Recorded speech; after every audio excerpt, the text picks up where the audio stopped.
Miss Anderson here. I'm so excited to jump into lesson 12.7 with you today. So in our chapter on geometry so far, we've discussed and described plane shapes. We learned about a type of plane shape called polygons, which we learned how to name and describe. We learned about a type of polygon called a quadrilateral, which we learned to name and describe.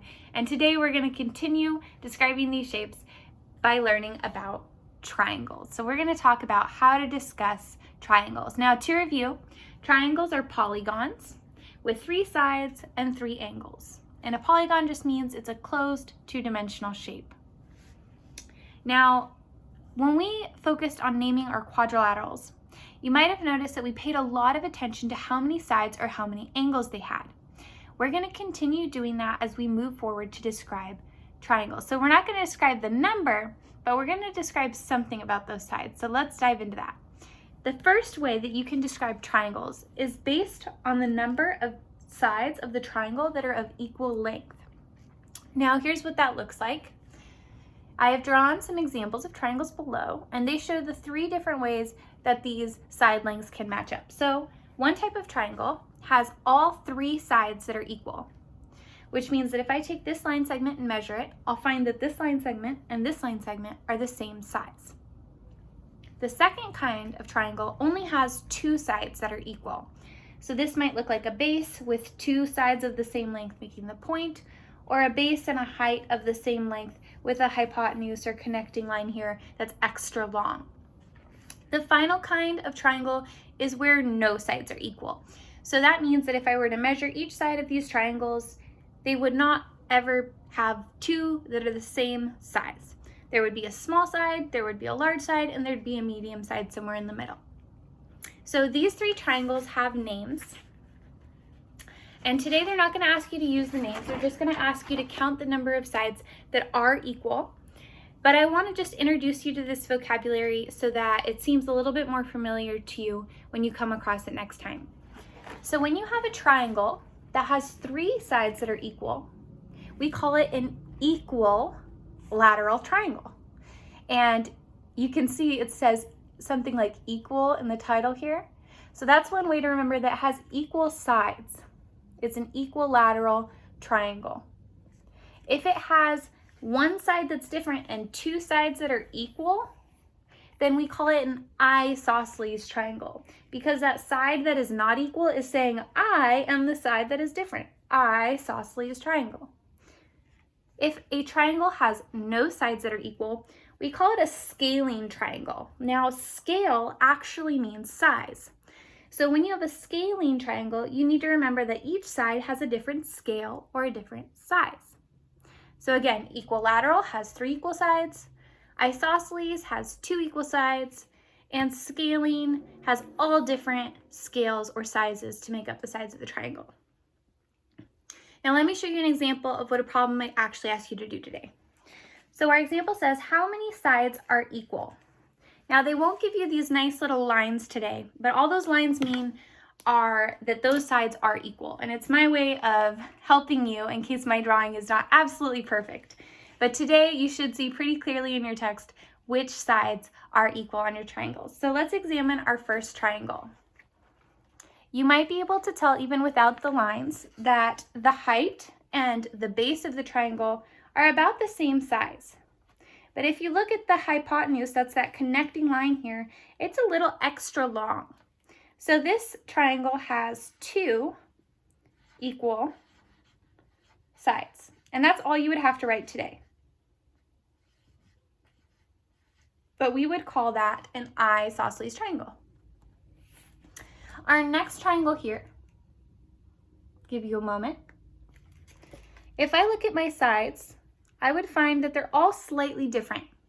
So that means that no sides are equal. There are no equal sides. And finally, my third triangle, I've drawn the lines to help you, has 1, 2, 3 equal sides. So that would be called an equilateral triangle.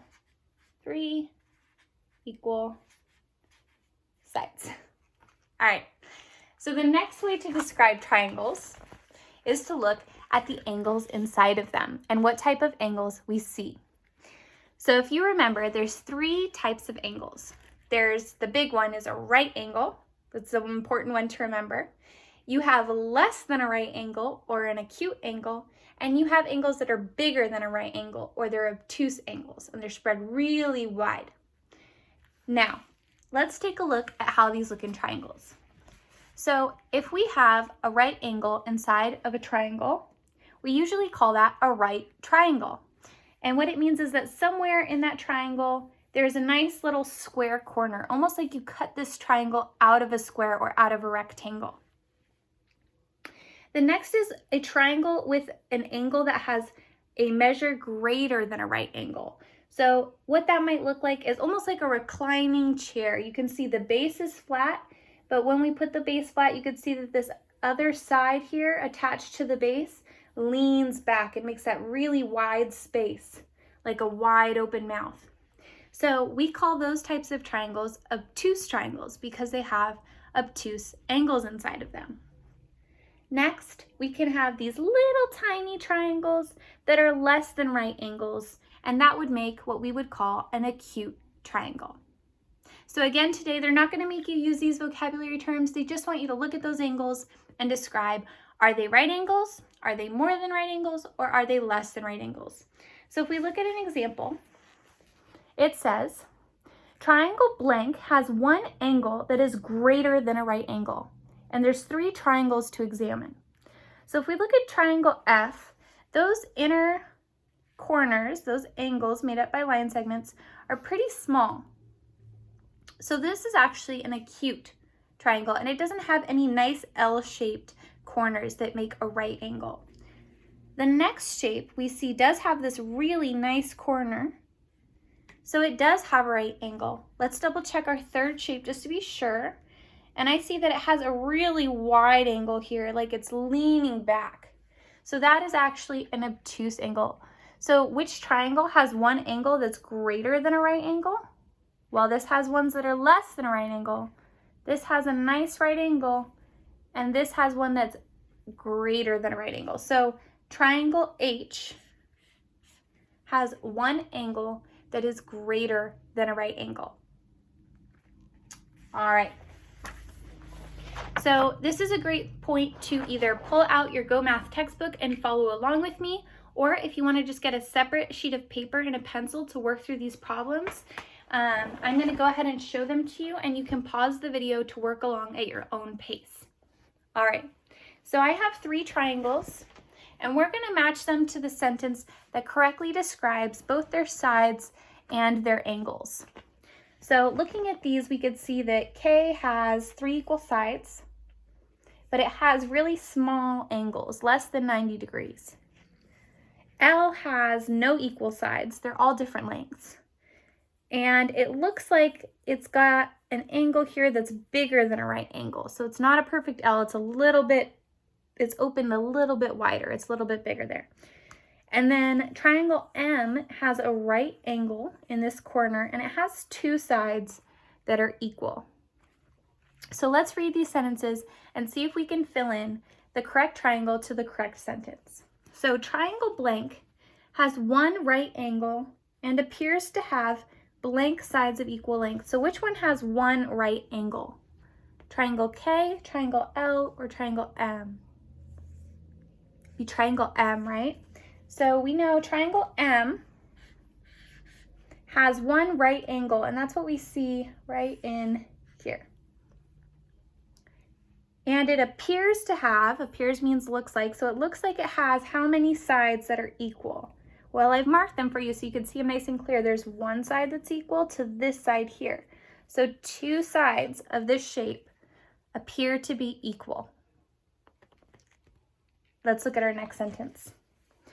Triangle blank has 3 angles that are less than a right angle and appears to have blank sides of equal length. So we're looking for a triangle where all 3 angles are less than a right angle. So that means instead of being a right angle, they're going to be squished together. They're going to be smaller. So remember what we said about triangle K. It's got these really tiny angles. L has some acute angles, but it has this really wide angle here. So K is the best fit for this sentence. Triangle K has 3 angles that are less than a right angle, and it appears to have how many sides of equal length? 1, 2, 3. It's an equilateral triangle. So we would write, it appears to have 3 sides that are equal length. All right, Gators, last one. Triangle blank has 1 angle greater than a right angle and appears to have blank sides of equal length. So we've already used M, we've already used K. The answer is triangle L. It has 1 angle right in here that's bigger than a right angle. If we had a right angle, it might look something like that, but it's opened a little bit farther than that line. So L is our best fit. Triangle L has 1 angle greater than a right angle, and how many sides appear to be equal? No sides, right? So it appears to have no sides of equal length, or 0 sides of equal length. All right, Gators, that's all we have for today. So good luck on today's lesson, and go ahead and reach out to your teachers with any questions, or feel free to rewatch this video. Bye.